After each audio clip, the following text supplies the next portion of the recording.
আসসালামু আলাইকুম। চতুর্থ শ্রেণীর বাংলাদেশ ও বিশ্ব পরিচয় বই নিয়ে ধারাবাহিকভাবে আলোচনা করছিলাম। তার ধারাবাহিকতা এখন দশম অধ্যায় নিয়ে তোমাদের সাথে আলোচনা করব। আমাদের দেশ 1 নম্বরে দিয়েছে বাংলাদেশের ভূমিরূপ। আমাদের দেশের ভূমিরূপ নিয়ে আলোচনা করব। তার মধ্যে প্রথমে আছে বাংলাদেশের অধিকাংশ অঞ্চল হলো এরকম সমতল। চট্টগ্রাম এবং কিছু পর্বত জেলা আছে যেখানে পাহাড় দেখা যায়। এরপরে কুমিল্লা লালমাই অঞ্চল আছে, এখানে ময়মনসিংহ টাঙ্গাইল অঞ্চল, রাজশাহী অঞ্চল। আমাদেরকে কতে বলেছে উপরের ছবিগুলো পর্যবেক্ষণ করে নিচের ছকের প্রশ্নের সঠিক উত্তর চিহ্নিত করি ও লিখি। প্রশ্ন: বাংলাদেশের অধিকাংশ অঞ্চলের ভূমিরূপ। চট্টগ্রাম, রাঙ্গামাটি, বান্দরবান, খাগড়াছড়ি অঞ্চলের ভূমিরূপ। কুমিল্লা লালমাই অঞ্চল, ময়মনসিংহ টাঙ্গাইল অঞ্চল, রাজশাহী অঞ্চলের ভূমিরূপ। কোন ছবিতে কী ধরনের ভূমি দেখা যাচ্ছে তা খালি ঘরে লিখি। উঁচু, সমতল, পাহাড়ি ভূমি। উঁচু সমতল আমাদেরকে এখান থেকে লিখতে হবে কোন অঞ্চলেরটা কেমন। তাহলে আমরা চাইলে প্রথমটা লিখতে পারি, যেমন বাংলাদেশের অধিকাংশ অঞ্চলের ভূমিরূপ হলো সেখানে হলো সমতল ভূমি। চট্টগ্রাম, রাঙ্গামাটি এইসব অঞ্চলে পাহাড়ি ভূমি থাকে। এরপরে কুমিল্লা বা লালমাই এইসব অঞ্চলের মধ্যে উঁচু ভূমি থাকে। তো এইভাবে করে এই বক্সটা পূরণ করতে পারবে এখান থেকে। পরবর্তীতে আমাদেরকে বলেছে বাংলাদেশের ভূমিরূপ মূলত 3 ভাগে বিভক্ত। এক হলো পাহাড়ি ভূমি, সোপান ভূমি বা সমতল ভূমির চেয়ে বেশ কিছুটা উঁচু। আরেকটা হলো সমতল ভূমি। খতে আমাদেরকে এখানে দিয়েছে পূর্বের কাজের ধারণার আলোকে মানচিত্রে চিহ্নিত অঞ্চল অনুযায়ী খালি ঘরে ভূমির ধরনের নাম লিখে। একটা জিনিস আগে খেয়াল করো, আমরা জানি এই অংশটা হলো পাহাড়ি এলাকা, এই গাঢ় সবুজটা হলো পাহাড়ি এলাকা, এটা হলো চট্টগ্রাম অঞ্চল।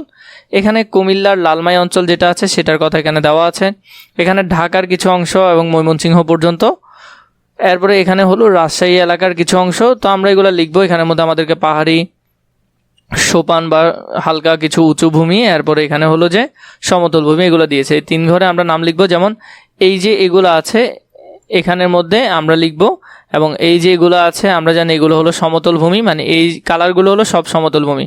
এটা হবে পাহাড়ি ভূমি, আর এটা হলো সোপান অঞ্চল, বা আমরা যেটাকে এখানের মধ্যে দেখেছি সোপান ভূমি বা সমতল ভূমির চেয়ে একটু উঁচু। তাহলে আমরা প্রথমেরটা যে বক্স আছে সেটাতে লিখতে পারি সোপান ভূমি বা উঁচু ভূমি।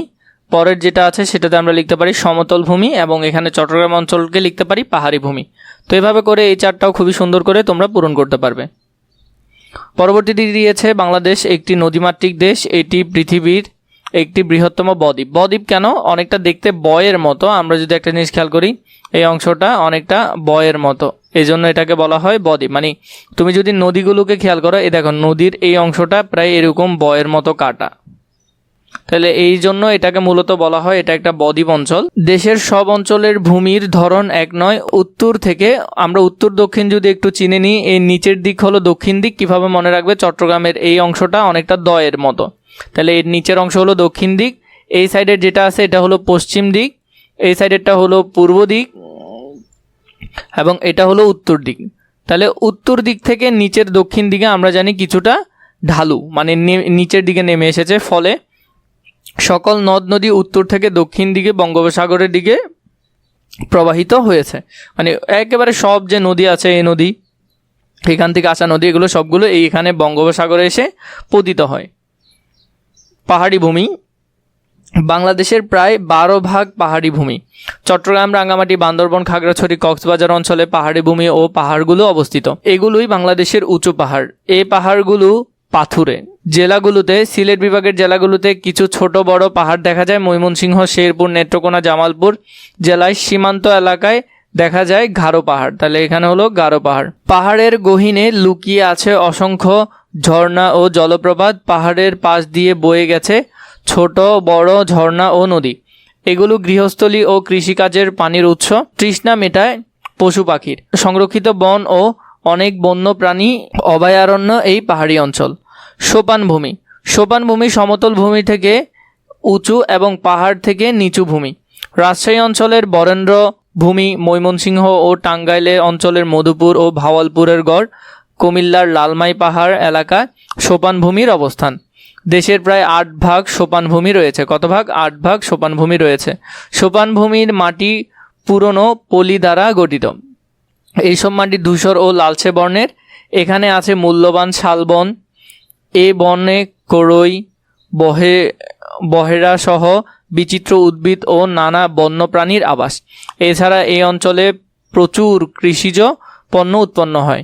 সমতল ভূমি। পদ্মা, মেঘনা, যমুনা, ব্রহ্মপুত্র নদ নদী ও এগুলোর শাখা প্রশাখা বয়ে এনে পলিমাটি। এই মাটি দ্বারা গঠিত বাংলাদেশের সমতল ভূমি। একে প্লাবন সমভূমিও বলে। দেশের প্রায় 80% ভূমি, কত ভাগ? 80% ভূমি প্লাবন সমভূমি। এখানকার মাটি খুবই উর্বর। সমতল ভূমি দেশের কৃষিভিত্তিক অর্থনৈতিক কর্মকাণ্ডের মূল কেন্দ্র। এই সমভূমি অঞ্চলে বিল, ঝিল ও হাওর ছড়িয়ে ছিটিয়ে আছে। যেমন এটা হলো টাঙ্গুয়ার হাওর, এখানের মধ্যে অনেক গাছপালা দেখবে, সেখানের ভিতর পানি উঠে থাকে। গতে আমাদেরকে বলেছে উপরের অনুচ্ছেদ পড়ে বিভিন্ন ধরনের ভূমিরূপের বৈশিষ্ট্য চিহ্নিত করে নিচের চিত্র লেখো। যেমন পাহাড়ি ভূমি, বাংলাদেশের ভূমিরূপ, সমতল, সোপান। আমরা এই তিনটা বক্স এখন পূরণ করব। পাহাড়ি ভূমি, সমতল ভূমি এবং সোপান ভূমি। তো পাহাড়ি ভূমি নিয়ে লিখতে পারো, বাংলাদেশে প্রায় 12% পাহাড়ি ভূমি। পাহাড়গুলো পাথরের তৈরি।